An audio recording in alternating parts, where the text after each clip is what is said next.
자, 퀴즈 하나 낼게요. 역사상 가장 압도적인 전력을 가진 나라가 있습니다. 핵폭탄도 있고, 최신 전투기도 있고, 항공모함도 있어요. 병사 수도 수십만 명이고, 군사 예산은 상대방 GDP의 수백 배죠. 심지어 상대는 맨발로 싸우는 농민 게릴라입니다. 죽창이랑 낡은 소총이 무기의 전부예요. 자, 누가 이길까요? 당연히 초강대국이죠. 뭐 이런 걸 퀴즈라고 내나 싶을 정도로 너무 당연한 답이잖아요. 근데 졌습니다.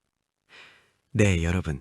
지구 역사상 가장 강력한 군대가 논에서 밥 짓던 농민들한테 처참하게 졌습니다. 그것도 10년 넘게 싸우다가요. 이게 말이 되는 소리예요? 근데 더 웃긴 건 따로 있어요. 미국이 이 전쟁에서 진 이유가 총이 아니라는 거예요. 적의 무기 때문도 아니고 정글 때문도 아니에요. 진짜 이유는요. 저녁 7시 뉴스였습니다. TV, 그냥 TV요. 미국 가정집 거실에 있는 그 작은 박스가 세계 최강 군대에 무릎을 꿇렸습니다. 이쯤 되면 궁금하지 않으세요? 도대체 이 전쟁 어떻게 시작됐고 왜 이렇게 이상하게 흘러간 걸까요? 오늘은 그 이야기를 해보려 합니다. 베트남 전쟁. 교과서엔 미국이 패배한 전쟁이라고 그 한 줄 안에 담긴 이야기는 생각보다 훨씬 더 복잡하고 훨씬 더 충격적이에요. 준비되셨나요? 1968년 1월 30일로 가보겠습니다. 1968년 1월 30일, 밤. 베트남 저녁이 축제 분위기였습니다. 구정, 즉 베트남의 설날이거든요. 한국으로 치면 온 가족이 모여 떡국 먹고 세뱃돈 챙기는 그 명절이요. 거리마다 폭죽이 터지고 아이들은 뛰어놀고 어른들은 술잔을 기울이는 날이었습니다. 미군 사령관 웨스트모어랜드 장군도 그 밤 느긋하게 자다가 눈을 떴을 겁니다. 오늘따라 폭죽을 좀 요란하게 터트리네 하며 다시 눈을 감으려는 순간. 콱콱쾅. 폭죽이 아니었습니다. 무려 8만 명의 베트콩과 북베트남 정규군이 베트남 전역 100개 이상의 도시에서 동시에 방아쇠를 당긴 소리였습니다. 명절이라 방심한 틈을 노린 겁니다. 시신 운구 행렬 속에 총을 숨기고 미군 트럭의 편승에 기지 안까지 잠입한 병력도 있었어요. 심지어 사이공에 있는 미국 대사관까지 뚫렸습니다. 웨스트모어랜드 장군은 불과 몇 달 전 미국 국민들에게 이렇게 말했죠. 우리는 이기고 있습니다. 터널 끝에 빛이 보입니다. 근데요, 그 터널에서 8만 명이 쏟아져 나왔습니다. 군사적으로는 미군이 다시 밀어냈어요. 베트콩 사상자가 훨씬 많았고 그들이 점령한 도시들은 며칠 내로 탈환됐죠. 그러니까 전투에서는 미국이 이긴 겁니다. 그런데 왜 이 순간이 전쟁의 결정적 전환점이 됐을까요? 그 답을 이해하려면 먼저 이 전쟁이 어떻게 시작됐는지부터 알아야 합니다. 그리고 솔직히 말씀드리면 이 전쟁의 시작은 처음부터 뭔가 이상했어요. 이야기는 프랑스에서 시작됩니다. 프랑스는 오랫동안 베트남을 식민지로 지배했어요. 그러다 2차 세계대전 이후 독립운동에 밀려 결국 베트남에서 발을 뺐죠. 쉽게 말하면 나 이 땅 포기할게, 니들끼리 알아서 해 하고 떠난 겁니다. 근데 미국이 가만히 있질 않았어요. 냉전의 시대였거든요. 소련과 중국이 공산주의를 전 세계에 퍼뜨리려 하고 미국은 그걸 막아야 한다는 사명감에 불타 있었습니다. 베트남이 공산화되면 주변 나라들도 줄줄이 넘어간다는 이른바 도미노 이론이죠. 명분은 훌륭했습니다. 자유를 지키겠다는 거잖아요. 근데 막상 가보니 문제가 하나 있었습니다. 적이 안 보였어요. 정규군이 쳐들어오면 싸우면 됩니다. 근데 베트콩은 달랐어요. 낮에는 논에서 모내기 하는 평범한 농민이에요. 미군이 지나가면 씩 웃으며 손을 흔들어요. 헬로우 하면서요. 근데 밤이 되면 총을 들고 나타납니다. 미군 입장에선 정말 미칠 노릇이에요. 아군인지 적군인지 구분이 안 되는 겁니다. 마을 사람 전체가 잠재적 적일 수도 있는 상황에서 어떻게 싸워요? 그리고 이 혼란 속에서 미국은 점점 이상한 선택들을 내리기 시작합니다. 그런데 그 이상한 선택들이 일어나기 전에 한 가지 결정적인 사건이 있었어요.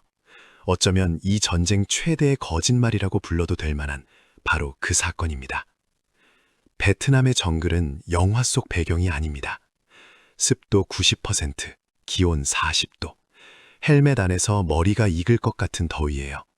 발 아래는 진흙탕이고 사방엔 풀숲이라 10m 앞도 안 보입니다. 뱀은 덤이고요. 근데 진짜 문제는 자연이 아니었어요. 부비 트랩이었습니다. 베트콩은 정규전을 포기했습니다. 대신 정글 곳곳에 함정을 팠어요.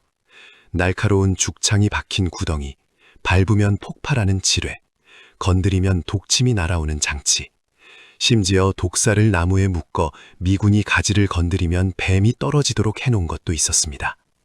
초기 미군 사상자의 60% 이상이 이런 함정에 의한 것이었습니다. 총 한 발 없이 다리가 잘려나가고 눈이 멀고 친구가 눈앞에서 사라졌어요. 그렇게 6개월, 1년을 보내면 사람이 어떻게 될까요? 병사들 사이에 마약이 퍼지기 시작했습니다. 진짜예요. 베트남에서 복무한 미군 중 마약을 접한 병사 비율이 충격적인 수준이었습니다. PTSD는 그때 개념도 없던 시절이었는데 귀국한 병사들은 이상한 눈빛으로 거리를 방황했어요. 근데 미군 수뇌부는 이 상황을 어떻게 해결하려 했을까요? 함정을 피하는 훈련을 강화했을까요? 새로운 전술을 개발했을까요? 아니요. 훨씬 더 단순하고 훨씬 더 파괴적인 방법을 선택했습니다. 그런데 그 방법을 이야기하기 전에 먼저 미국이 어떻게 이 전쟁에 본격적으로 발을 담그게 됐는지를 알아야 해요. 그 이유가 된 사건이 놀랍게도 지금까지도 진실이 불분명합니다. 1964년 8월, 통킹만. 미 해군 구축한 매독스호가 보고를 올립니다. 북베트남 어뢰정에게 공격을 받았다. 이틀 후엔 또 공격이 있었다는 보고가 올라왔어요. 매국이 발칵 뒤집혔습니다. 의회는 즉각 통킹만 결의안을 통과시켰어요. 대통령에게 베트남에서 군사행동을 할 수 있는 전권을 준 겁니다. 사실상 선전포고였죠. 근데 진실은요? 첫 번째 공격은 실제로 있었어요. 근데 두 번째 공격은 당시 상황을 다시 검토한 결과 없었을 가능성이 대단히 높습니다. 폭풍우 치는 밤, 긴장한 레이더 병사가 파도의 반사파를 적의 오래정으로 오인했을 가능성이요. 심지어 당시 국방장관 맥나마라는 훗날 자서전에서 두 번째 공격은 아마 없었을 것이라고 인정했습니다. 오역이었거나 혹은 전쟁을 원했던 누군가에 의한 조작이었거나. 어쨌든 그 결과 미군 병력은 급격히 늘어나기 시작했습니다. 1965년엔 18만 명, 1966년엔 39만 명, 1968년엔 54만 명. 빠져나오려 할수록 더 깊이 빠져드는 늪처럼요. 그리고 이 늪 속에서 미군은 드디어 그 파괴적인 방법을 선택합니다. 마을을 통째로 불태우는 작전이었습니다. 베트콩이 마을에 숨어 있다. 그럼 마을을 없애면 되지 않나? 미군 수뇌부의 논리는 단순했습니다. 이른바 수색 선멸 작전이에요. 정글 마을에 들어가 수색하고 의심스러운 건 다 없앤다는 거죠. 지포 작전이라고도 불렸어요. 지포 라이터로 집에 불을 지른다고 해서요. 병사들은 명령을 따랐습니다. 볏짚으로 만든 집이 불타고 닭과 돼지가 죽고 울부짖는 노인과 아이들이 쫓겨났어요. 미군 입장에선 베트콩을 제거하는 군사작전이지만 마을 사람들 입장에선 그냥 침략군이 집을 불태우는 겁니다. 민심이 완전히 돌아서는 건 당연한 결과였어요. 베트콩의 적대적이었던 남베트남 사람들도 점점 미군에게 등을 돌리기 시작했습니다. 저 사람들이 과연 우릴 돕는 건가 라는 의문과 함께요. 병사들의 정신도 무너져 갔습니다. 낮에 불을 지르고 밤엔 복수를 두려워하며 잠을 못 자는 생활이 반복됐어요. 고국에서는 반전 시위대가 살인마를 외치고 전장에서는 언제 죽을지 몰랐죠. 그리고 이 모든 모순이 한 방에 폭발하는 순간이 옵니다. 다시 1968년 1월 30일로 돌아가야 할 때가 됐습니다. 이번엔 전투 얘기가 아닌 그날 밤 미국 거실에서 무슨 일이 일어났는지를 봐야 합니다. 다시 구정공세로 돌아왔습니다. 군사적으로는 미군이 이겼어요. 베트콩 사망자 수는 미군의 수십 배였고 점령된 도시들은 며칠 안에 모두 탈환됐습니다. 전략적 목표도 베트콩은 달성하지 못했어요. 근데 TV가 문제였습니다. 역사상 처음으로 전쟁이 생방송으로 안방에 들어오는 시대였거든요. 기자들이 카메라를 들고 전장 한복판에 있었어요. 그리고 그들은 거르지 않고 다 찍었습니다. 미국 대사관 안뜰에서 총격전이 벌어지는 장면, 420 경찰청장이 길거리에서 포로를 즉결 처형하는 장면, 네이판판에 타오르는 마을, 달리는 아이들. 미국 가정집 거실에서 저녁을 먹다 그 화면을 본 사람들은 경악했습니다. 정부는 계속 말해왔거든요. 우리가 이기고 있습니다. 전황이 좋습니다. 근데 TV 화면은 완전히 다른 이야기를 하고 있었어요. 이게 이기는 모습이야. CBS의 간판 앵커 월터 크론카이트가 베트남을 직접 취재하고 돌아와 방송에서 말했습니다. 이 전쟁은 교착 상태입니다. 명예로운 협상만이 유일한 출구입니다. 그 말을 들은 린든 존슨 대통령이 중얼거렸다고 전해집니다. 크론카이트를 잃으면 미국 전체를 잃는다. 이제 전쟁의 진짜 결말이 시작되고 있었습니다. 반전 여론은 폭발했습니다.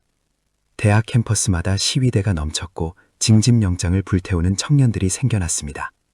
참전 용사들이 훈장을 길바닥에 던지며 외쳤어요. 이 전쟁은 잘못됐다. 여기서 하나 짚어야 할 게 있어요. 미국 사회가 반전으로 돌아선 게 단순히 전쟁이 싫어서는 아니었습니다. 속았다는 분노였어요. 정부가 계속 거짓말을 해왔다는 사실이 드러나면서 사람들은 믿음을 잃었습니다. 통킹만 사건의 의혹, 이기고 있다는 장밋빛 보고들, 그리고 구정공세로 드러난 현실의 괴리.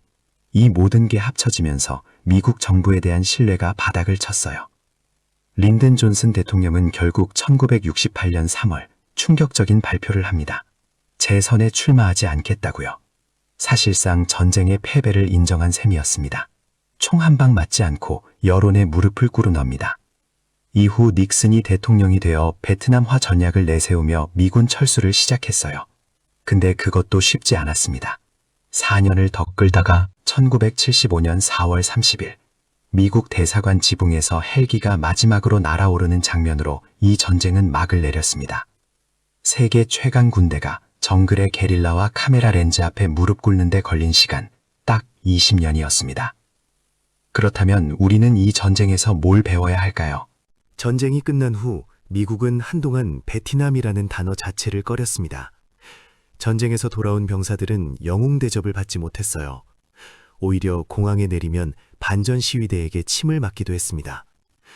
5만 8천 명의 미국인이 죽었고 수백만 명의 베트남인이 죽었어요. 그리고 남은 건 트라우마와 분열뿐이었습니다. 이 전쟁은 왜 졌을까요? 무기가 부족해서가 아닙니다. 병사가 모자라서도 아니에요. 핵심은 세 가지였습니다. 첫째, 명분이 흔들렸습니다. 자유를 지킨다는 명분이 마을을 불태우는 현실과 충돌하면서 아무도 왜 싸우는지 설명할 수 없게 됐어요. 둘째, 민심을 잃었습니다. 지키겠다고 온 사람들을 두렵게 만들면 그 땅에서 절대로 이길 수 없습니다. 셋째, 정보를 통제할 수 없었습니다. TV라는 새로운 미디어가 전쟁의 민낯을 그대로 드러냈고 정부의 서사는 무너졌습니다. 그리고 이 교훈들은요, 놀랍게도 지금도 살아있습니다. 전쟁이 있는 곳에는 항상 명분이 있어요. 자유, 민주주의, 정의. 근데 그 명분과 현실이 얼마나 일치하는지 우리는 얼마나 확인하고 있나요? 총칼보다 무서운 건 결국 진실입니다. 그리고 진실을 보려는 의지를 가진 시민이 어쩌면 역사를 바꾸는 가장 강력한 무기일지도 모릅니다. 여러분은 어떻게 생각하세요? 오늘 영상이 즐거우셨다면 구독, 좋아요 부탁드리겠습니다. 영상 제작에 큰 힘이 됩니다.